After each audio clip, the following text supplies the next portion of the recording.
mina olen Angelika Nööps ja Niplispitsiga tegelen 25 aastat.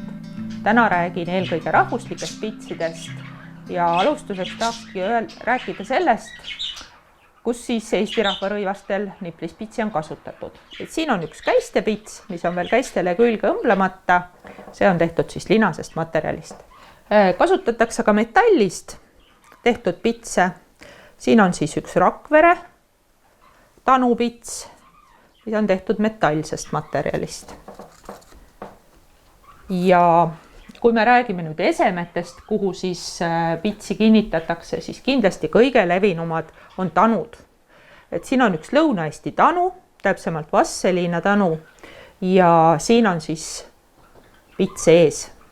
Siin on veel üks tanu, mis on pärit samuti Vasseliinast, mille originaal ese asub siis Soomes muuseumis ja siin on ilus valge niplispits ja täiendatud on siis sellise punase ribaga, mis on samuti valmistatud niplispitsi tehnikas. Palju on niplispitsi kasutatud ka põlledel.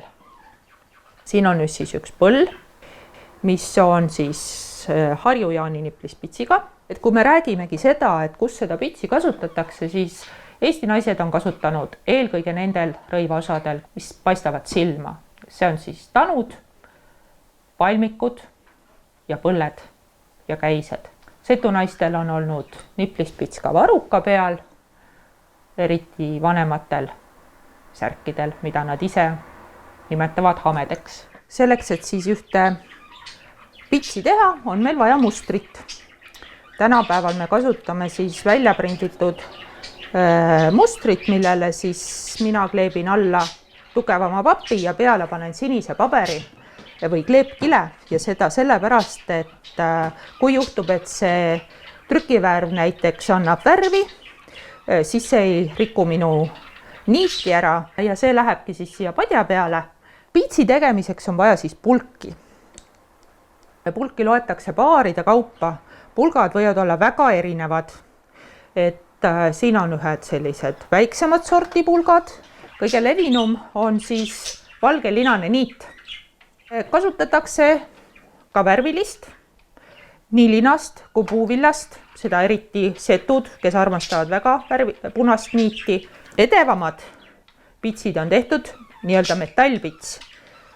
Nimetatakse ka kuldpitsiks, on tehtud ka villasest niidist pitse, aga kõige rohkem on ikkagi linasest tehtud. Ja olema peab ka padi. Et minul on siin hetkel Soome tüüpi padi, mis mulle meeldib kõige rohkem, sest kui me räägime rahvuslikest pitsidest, siis need on nii-öelda meeterpitsid ja et seda mugavam teha oleks, siis meil on siin keskel üks rull ja pulgad toetuvad siis padja peale. Ja mustrile on märgitud siis nõelakohad ja mõned ka abijoonised, et oleks näha, kust tuleb näiteks kontuurniit või kust tuleb motiiv, kust tuleb ämblik. Ja kõik need liigutused, mida pitsi tegemisel kasutatakse, nende nimeks on löögid. Et olemas on 3 põhilööki, täislöök, linalöök ja poollöök. Ja poollööki nimetatakse võrgulöögiks. Töö tegemiseks on mul vaja siis kõigepealt 2 paari pulki. Ma teen sellega liigutuse, hetkel tegin võrgulöögi ja vahetan paare ja liigun edasi. Kuni järgmise nõelani. Kui ma mustrist näen, et aitab küll, edasi ei saa, panen nõela ja liigun tagasi.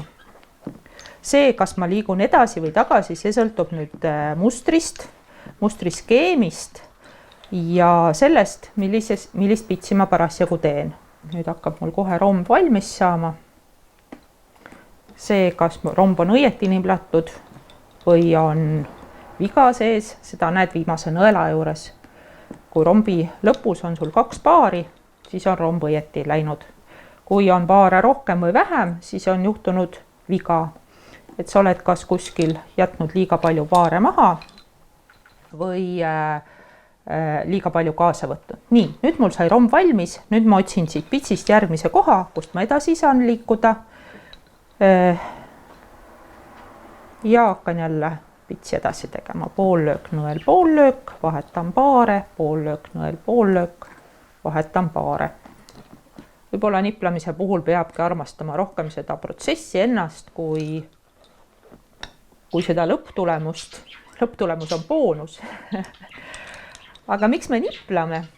Niplame võib-olla sellepärast, et see aitab hästi palju nagu ära unustada selliseid igapäevaseid muresid, sest sa pead niivõrd keskenduma sellele tööle, mida sa teed, et sa ei saa mõelda muudele asjadele, siis sul läheb järg käest ära ja muster sassi ja siis sa pead hakkama harutama. Et sellepärast paljud inimesed armastavad teha niplispitsi.